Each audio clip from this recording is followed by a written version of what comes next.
Helen. All right, guys. I'll call the meeting of the Community Development Authority to order on Thursday, July 11th at 6:01 p.m. And I would ask that Brandy, no roll call, or Rachel, one of you.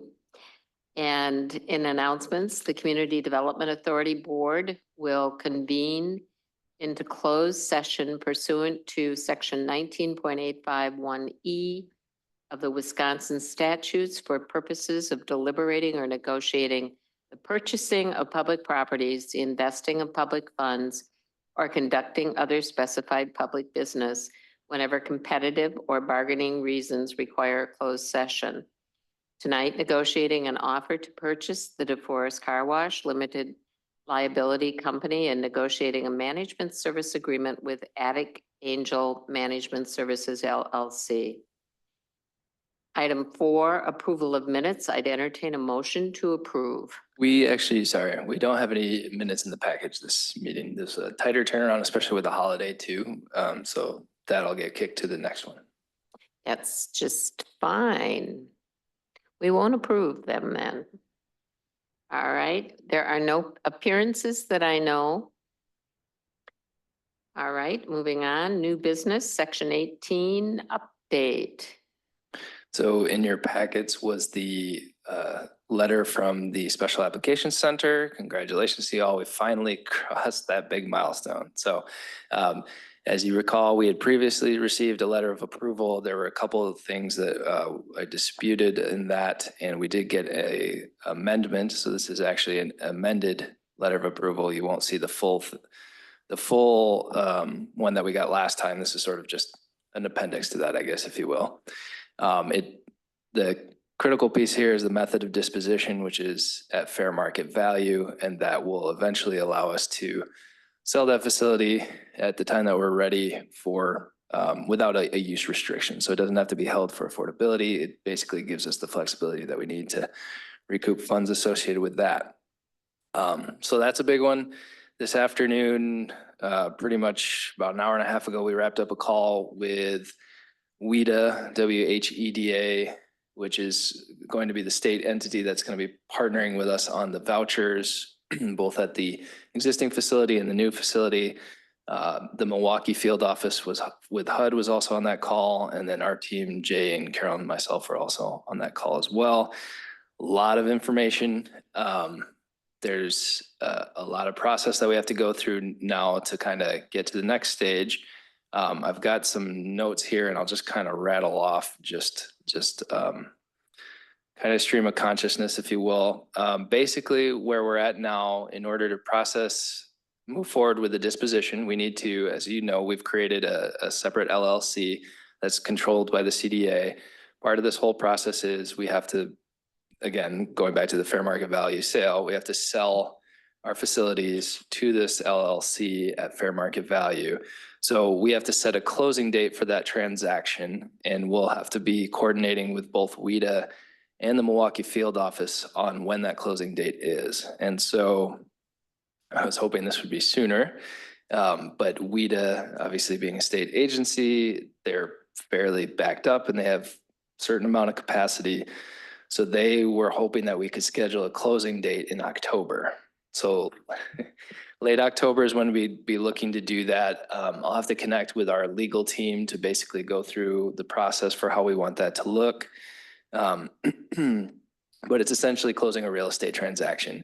In the meantime, again, coordinating with WHEDA, they're going to be doing a lot of work to, in fact, the second we got off that call, I got an email from their director, or the person that we've been working with over there. They're going to be submitting for a waiver to certain requirements so that they can actually, I won't get into too much detail because it gets complicated, but so that they can manage the project-based vouchers at the new facility, they have to request a waiver, and that has to go through, I believe, the governor's office. I think they feel confident and comfortable that that will get approved, but it is a piece of the puzzle. If it does not get approved, the reason that they're doing this now, early in the stages, if it does not get approved, then we have another option that we can go through at a later date. Again, probably too much information for now. A couple other things, they'll have to do a housing quality inspection, so they'll come out to the facilities and inspect our apartments as well as the duplexes. We'll also be scheduling a meeting with residents. And we've got that tentatively scheduled for our regular August public housing meeting, which will be, I think, the 22nd at 1:30, and we'll have folks from WIDA there. They'll be doing what's called a briefing with our residents, going through the entire process. From our side, we're going to try to get them as much information about our residents as possible in terms of income verification, all that, because that'll be a key piece in when they actually go to put the vouchers in place and give those to our residents. The inspections that I mentioned would be looked to schedule after that, so likely in September, with then the final closing date in October. Concurrent to all that, we have to submit our closing documents to HUD, the field office, for them to review prior to the closing date, and they're requesting those at least 60 days prior. So we're going to be moving pretty quickly here to get all of that stuff prepared and to get it to the appropriate reviewing agencies so that we can move forward with a hopeful closing in October and not delay that any more than it has to be. So as you know, as we kind of have more of these meetings, I'm sure I'll be giving you more updates as we move through that, but that's kind of the plan to this point. Any questions? I have one, well, maybe two. One, have we gotten any concerns expressed from the residents at this point? Do they feel any insecurity or? From my perspective, the biggest concern is just the uncertainty involved. And when we meet with them once a month. It's the fourth Thursday of every month at 1:30, which I think no longer overlaps bingo at the senior center, but I could be wrong about that. Most of it is just the uncertainty. And I told them, from the get-go, as soon as we understand the process, we'll be working with them to understand the process. I was just talking with Jay earlier. It can be a challenge for us to get all of our residents at the meetings. We're going to try to get that to be the case in August as best we can. But for anybody who doesn't attend that meeting, I will probably end up doing one-on-ones just so that they do fully comprehend what it all entails. I mean, some of the stuff that we talked about on the call today, so they'll all be receiving vouchers, which is a huge benefit to them. They can take those vouchers down to Florida if they wanted to. But there are certain things that they'll just want to understand about how to use those. And the timing, I mean, if we end up having vacancies closer to closing, anybody who moves out from our units would no longer be eligible for vouchers. So like all those types of things, we just want to make sure that everybody understands to the best of their ability so that they can plan accordingly. When you say they're no longer eligible for vouchers, we don't lose the voucher. Correct. They do. Okay. What happens is everybody who is a resident of ours at the time of closing, so that October date, receives a tenant protection voucher. Anybody who's not a resident of ours at that time does not receive them. We still get made whole. So for example, if we only have 32, let's say we have 4 vacancies at that point, only 32 individuals will be receiving the tenant protection vouchers. We still will get our whole allotment of vouchers when we go to build the new facility. So we don't lose those vouchers. So there's kind of two different components to it, I guess. And we know we'll get more dollars from HUD, more subsidy dollars with the vouchers. That's still the case? So what happens is when we go to the tenant protection vouchers now at the current facility, we will set the rents for our entire facility, and WIDA will do a rent reasonableness determination. So they'll say, oh, is that, reasonable or not? And if they say, yeah, that's fine, then those are the rents that we charge. They will be more than what we're getting now from an operating standpoint. Good. The second piece of that is we're at that point, once there's tenant vouchers in place, so after closing and all of our residents has tenant protection vouchers, if somebody, or housing choice voucher, if somebody moves, it's on us to release that. We could either let WIDA know that we have a vacancy and we'd prefer somebody who has a voucher to come in there and use that, or we lease that for whatever we determine we want market rate to be. So essentially we are now I mean, we're always been a landlord, but we're a market rate landlord and we're renting those units for as much as we can get them. Interesting. Yeah. Yeah. Rebecca. Yeah, this is really good information. Thank you. One question I guess I had was, the voucher program itself, and I don't know why I've never asked this question before. Are we able to go through like annual reviews or whatever, as far as how much we're charging to, I mean, because the costs can go up, or are we just locked in and we can never raise it? No, so we're not locked in after there's vouchers in there. We're essentially like any other property manager or landlord. I mean, obviously, there's a lot of considerations that go into setting rent. We want to be close to the market. Right. Or basically what we could get for those units, right? So we're not restricted by anything other than market, I guess. But as far as the vouchers themselves, I'm trying to wrap my head back around, because it's been a long time since I've dealt with this.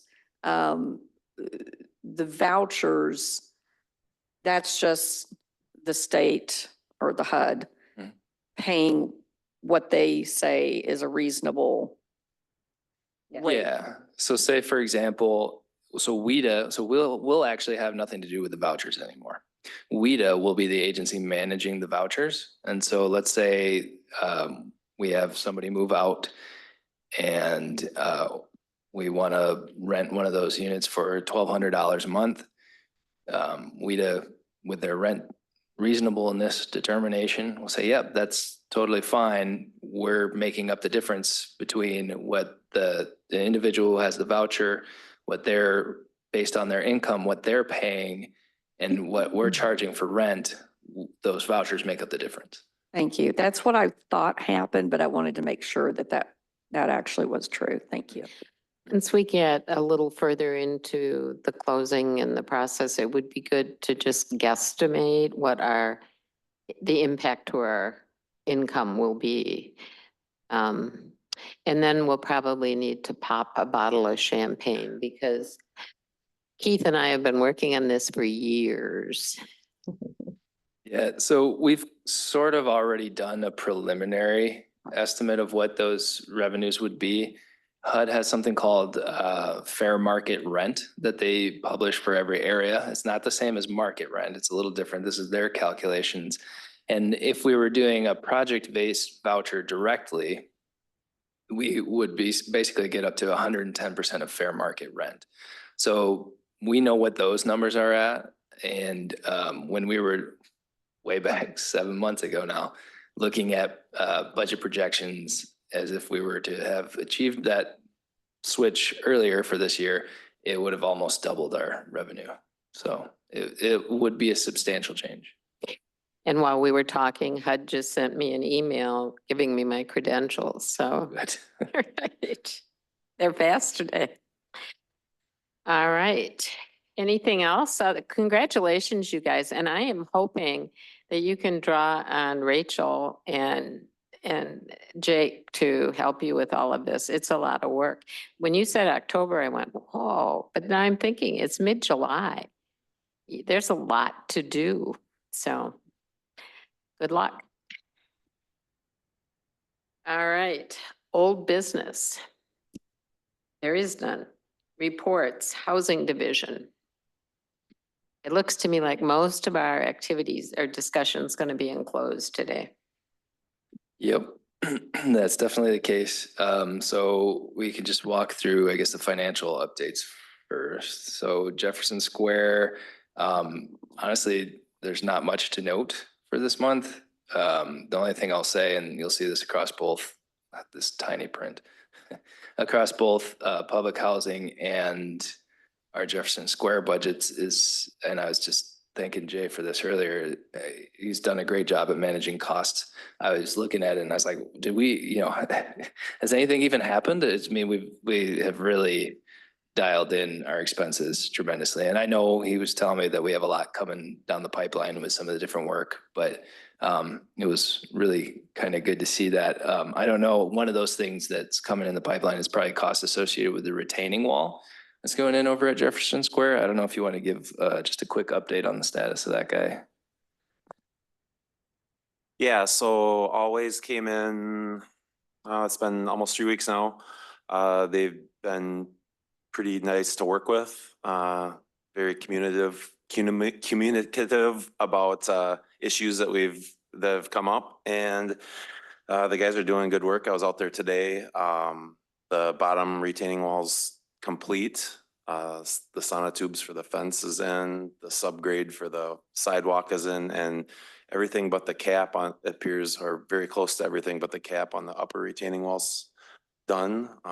So that project's gonna come together pretty quickly here, I believe. They said, gave us a timeline of about 1 month to complete it. We lost a little bit of time last week with the weather, but they seem to be holding themselves to that. So that's good, especially since they're coming from a long ways away. So Is it brick or block?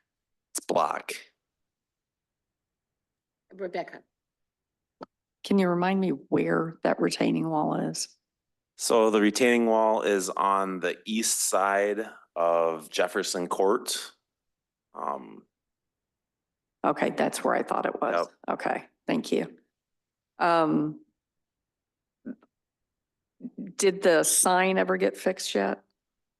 Another I haven't project. driven over there yet, so. That's another project in the pipeline here. I did give a-okay to go ahead with Mason. He has ordered the brick, said that it would be about 3 weeks to come in. I asked him to not start work until after the retaining wall is done. That's going to be a little bit of a headache with the amount of truck traffic and vehicles in there already. So he's good with that. So I would be expecting to hear that the brick would be in sometime in the next week or two, and see about what that looks like for a schedule. But we are going to replace both piers. The insurance company estimate was for one. The mason that I went with had a quote for both piers, including some structural improvements to what was originally done for, I don't remember what it was, like $400 more to be able to do both piers and have them both be the same. So we're going to do that, and hopefully everything goes swimmingly and we'll be back to normal aesthetics and the community. Good. Any other questions? Keith? I have a question, but it's not to do with this. I know this has never been done before, but I'm just asking. I know in the last 2 weeks, two people that used to, one that lives there and one that moved out passed away. Do we ever do anything as far as sending a memorial card or anything in regards to this? I want to say that Zach has probably done some of that, just knowing who he was. But unless we're made aware of it, it's hard for us to. Well, one was John Sapansky's wife. Sure. And Okay. her memorial service is Monday morning? And the other one was Gene Lothy, Romans. They lived here and he passed away and she died, I think, at Oakwood or whatever it was. But I'm just throwing it out there. I mean, Sure. you know, I mean, it's, I think maybe I'm looking at Rachel and Brandy and just asking if maybe Rachel would. Well, just to Alex's point about being informed, I'm out there nearly every day, and this is the first that I heard about John's wife passing. So he died the 27th of June. There was a long article Yeah. in the local newspaper, and a number of people and trustees are going to go to the funeral because he's been sometimes a pain, but a stalwart. So, so they will be there. So I think it would be good if we could send a card.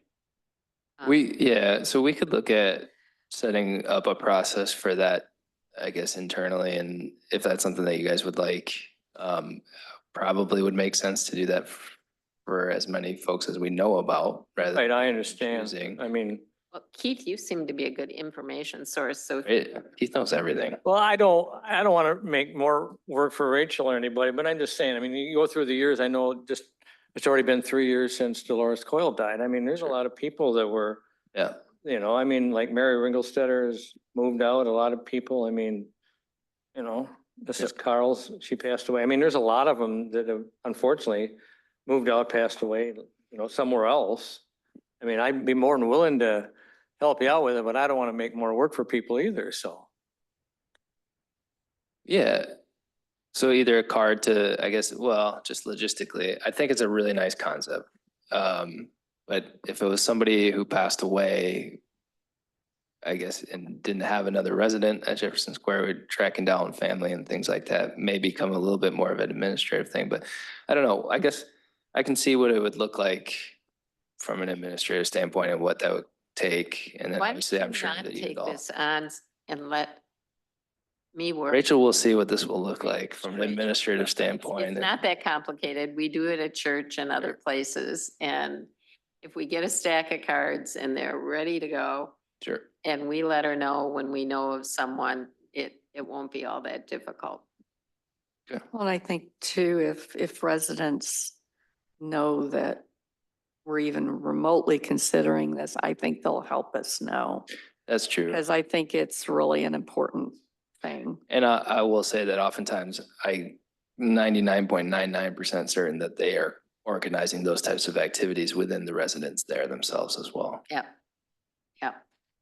It's, you think it doesn't mean a lot, but it does when they get older, so. I think I saw Renee had her hand up. And this, Renee? yeah. I took it down because it was covered. I just thought we should make them aware if we're doing that so someone can kind of inform, because then you don't have hurt feelings if you miss one. Right, right. And we may miss one. We may, but if we know, we'll let you know. All right. Did you have another question? I interrupted you and I. No, I was just gonna say, you were talking about John. He's one of the true gentlemen who has been on our board in the past, and I think we owe it to give him a recognition for the passing of his wife. Okay. All right. So that took us off base, but do you need a motion on the Jefferson Square financial? If not, we'll move on to the public housing financial. No motion needed. We'll jump over to public housing. Again, in pretty decent shape here. Two things that I'll point out. So that notification that you got from HUD was not related to the Section 18 approvals or anything. That was actually related to our finances. So when Zach left, he was an authorized user in HUD's ELOCS system, secure system, to do drawdowns. So we've been sitting without operating funds since he's left. Obviously, we have income coming in from residents, which is part of our revenue, but that's a supplemental operating fund that we should be getting as well. So I've navigated a process with them to get approved so that Jay and I could manage that. It got kicked back, and Jane will have to be, as board chair, the approving official of that, and then I'll have to do the drawdown. So that's what that was about. So that's also why you won't see any of those revenues really in the operating subsidy line item here. You see the year to date is only at 36. I do believe, even though we budgeted 23, I think for this year it's closer to 31. So we've got a chunk of change sitting back there. Aside from that, everything else kind of looks pretty good. The only thing that I'll point out with is a coding issue for other contracted services. Obviously you can see we budgeted $2,000 for that line item. Well, theoretically you can see, I don't know, it's kind of tiny still. And year to date is close to 20,000. That's just simply we've been coding those to a different account than where they should be going. And then talking with Carol, who's at a budget listening session tonight instead of being here, she's recommended that we don't make that switch this year, that we do it next year. So it's not an actual overage, it just is showing that way because it's going into a different account. Other than that, we've had some costs associated with bed bug issues, which I'll let Jay kind of give a little update on some of that. Yeah, nobody likes the talk about them, right? We'll start itching, but we just Wednesday had our pest control expert out. After another 2-week process of trying to get residents compliant for treatment. It's been ongoing since October, and felt it was very necessary this time to make sure we dotted as many i's and crossed as many t's as far as preparation for treatment so it can be successful. Both residents units were in good condition, so we were able to treat. It's been a lot of trips for PPE out and a lot of cost on our end to get to this point. And now we are in a kind of a holding pattern for about 3 months. We have to let product work, let eggs hatch if they're anywhere and so on. So yeah, it's when I emailed Alex, I put an exclamation part about the treatment. Seems like a long time coming, not compared to Section 18, but October is a long time to be dealing with bed bugs and for, residents are obviously concerned about spread, and that has not happened. We have not found any place else. And yeah, we'll take note around there, especially I think we have scheduled inspections coming up the 22nd. Yep. And so at that time, particularly around those areas, we'll take note of, make sure everything's looking good. Okay. But just to underscore, the exclamation point was because they got it under control. So he's been stressing about it for a long time and did an amazing job to get kind of the button on that one. So that was really good. You've just washed your hair off, huh? It just. Yeah. Question. What is the process? I know you had some difficulty getting some compliance. What is the process remedies that you have available to gain compliance? Well, Trying to so, be diplomatic here. yep, no, completely hear you. There's a lot written into both the ACOP, which is the larger policy, as well as every individual contract, which is basically spelling out the requirements for maintaining their individual space and common area space for the health and safety of everybody, themselves included. Mhm. So, we rely on what's in those contracts as sort of the teeth, I guess, if you will. And then we did work with our legal team to make sure that we were just going by the books on that too. Because, you just want to make sure everything's. Do you feel that the contracts are worded or include what you need to be able to gain compliance? I Or do. do any revisions need to be made? No, I feel like they're actually well written. Okay. And, they're fairly formulaic. HUD has certain provisions that they give you the leeway to work with. And I think the way that these are structured, I mean, we relied on that. And Okay, good, thanks. In my experience, when I was at the Housing Trust in Vermont, they don't mess around. If you aren't getting compliance and you call HUD, they give you eviction permission pretty quickly. know we try not. No, we try not to, but I'm just saying HUD takes this seriously, any bugs. And honestly, part of this was self-inflicted, I guess I would say. Nobody wants to ask residents to get rid of things, and everything, especially with some of the residents that we have, is, valuable on different levels. So that was a challenge.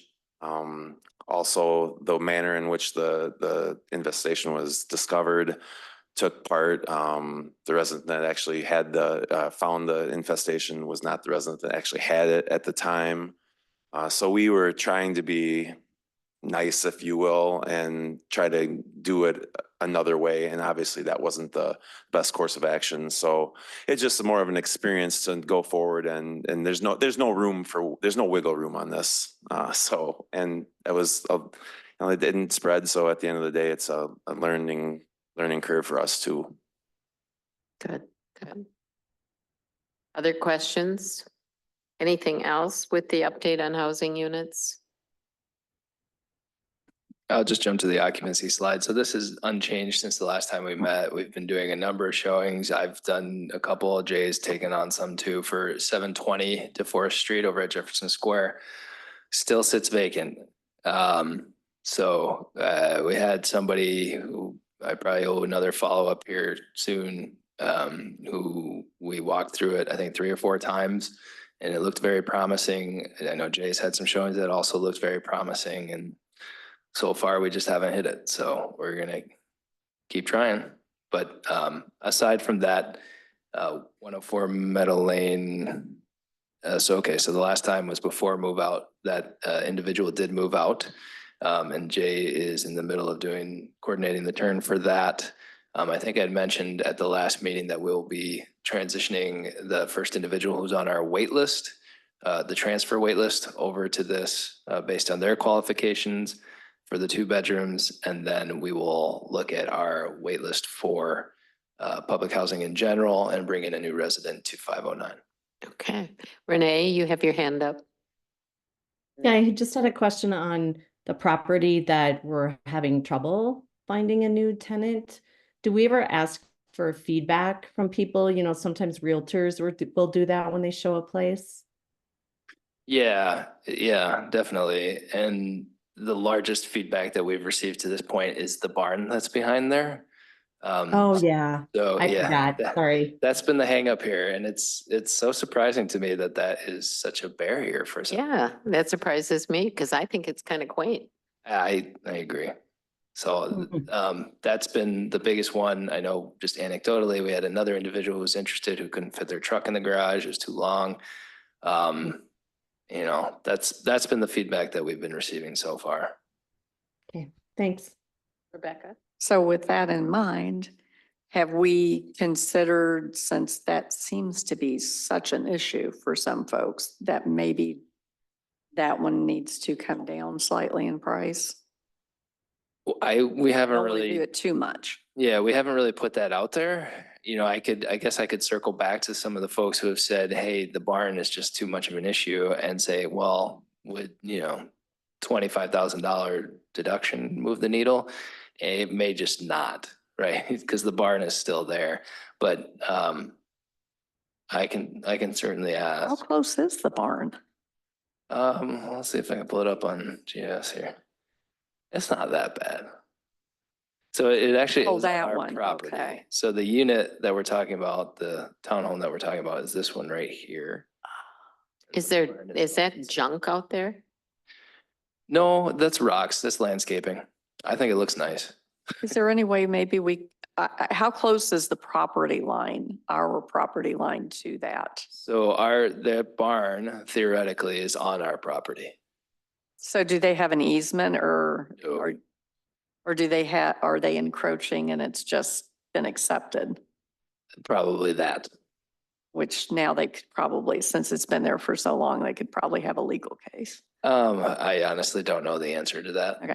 Well, I guess what I'm getting at is there any way we can put up shrubbery to block Disguise the it? view? Yeah, I hadn't even thought about that. Just a note, they are in the process of redoing that barn. They've Redoing done it? a lot of work already. Can you like- tell them to move it?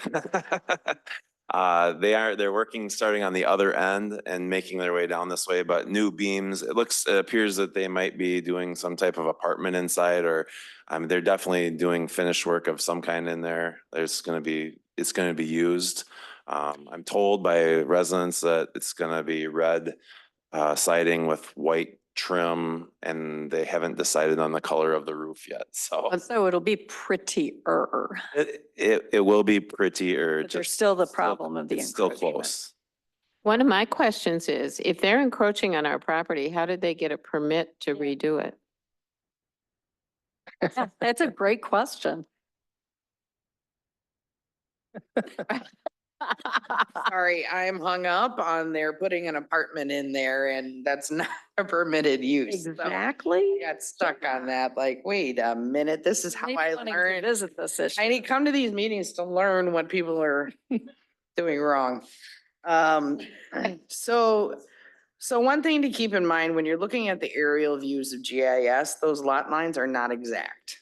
Okay, Right? They can be skewed 5 feet, just depending on how they're drawn onto the level, right? So it very well could possibly be that that's not, that much space is not encroaching onto the property. However, legally, it's been there so long that they do have a legal right to claim it. that space where the barn is put. And it is a legal non-conforming use. As long as they continue to use it in the manner that it's here, not as an accessory dwelling unit. Thank you, Jay. They can get permits to remodel the structure, do all of that stuff, as long as they don't tear down over 50% of the building. They have to stay under a 50% tear down. wouldn't you know if they got a permit? They got a permit to do work on the property. They did not get a permit To do, to put an apartment inside. So, but whether that's what they're doing, right? Word of mouth. I'm not, different- I'm just saying that's significant work. They're gonna use this building. It's not going away. They're gonna, Correct. it's gonna be used. don't I don't didn't, I get didn't mean to nervous, Jay. insinuate that I knew that they were actually gonna put an apartment in there. I'm just mean they're gonna, Yeah. that building is gonna That be barn. used for something significant. Technically, that barn's probably there before we built. Yeah. So really, we got nothing to stand on. And And maybe, you know, if they're gonna, Yeah, you're, maybe a compromise might be to have them put the shrubbery in. sure. I will say that the work that they're doing on the exterior is an upgrade to what's there. I mean, that's all kinda good, like the and we charm want of it that. to look better, and if it's not going away. But I also don't like people who do apartment or major rehab that changes the purpose of a building without getting permits, because you can end up with some other problems like we've got nearby here, and it becomes just a nightmare. So that's good. And I can see now that that's rocks. I don't know, you know, if that was upgraded, that shouldn't be such a problem, but Yeah, the landscaping piece is, I think that's actually a really good idea. So we'll have to kind of talk about that a little bit more. so. All right. Anything else on this matter? Anything you need from us? All right, thank you. Let's move on down the agenda then to redevelopment division. Nothing really to note on this from the financial standpoint. Some audit costs, some legal costs associated with some of the work that we've been doing with what we'll talk about in closed session tonight. And then some of the project costs coming in from the alleyway as well, which I think I mentioned at the last meeting that that's pretty much complete. So it looks great out there. So nothing much to speak of on redevelopment at the moment. And we saved a lot of money. The staff at Public Works did a tremendous amount and good work. Yeah. Yes, Rebecca. Related to the alleyway, when, is the artwork frame places up or is No. any art, when is that part gonna happen? Yeah, as soon as I can dial down the rest of my list. Got it. It's something that we'll be working with probably both Stacy Harmon, our community ambassador, and Trisha, our new community events programmer, to try to coordinate something that's, you know, engaging with the residents in the surrounding area. But I just honestly haven't had time to coordinate it yet. One other question related to that is, is there gonna be glass in front of, or plexiglass or something to protect them from both the weather and from potential nefarious people? Sure. Again, I haven't quite gone into that level of detail, and I'm definitely not an expert in public art. But I think we would want to take every precaution that we can, both from a weather exposure and from a potential Yes. vandalism standpoint too. Okay. So whatever that looks like, yes, we'll be doing that. Thank you. Prudential statement was in your packets. Do you have any comment on it, Alex, or No comment. Still looking pretty good. looking It's good? looking really Yeah. nice. Communications, there are none that I know of. So I would entertain a motion to convene into closed session. So moved. Second, oh no, yes, is there a second? I'll second. Second, Roll call, this pain med's getting to me, I can tell. Guys, I'm relying on all of you to keep me honest. All right, Commissioner Witherspoon. Aye. Commissioner Upadier. Commissioner Wurzba, Aye. Commissioner Mankey, Aye. Commissioner Buheim, aye. Chairperson Cahill Wolfram, Aye.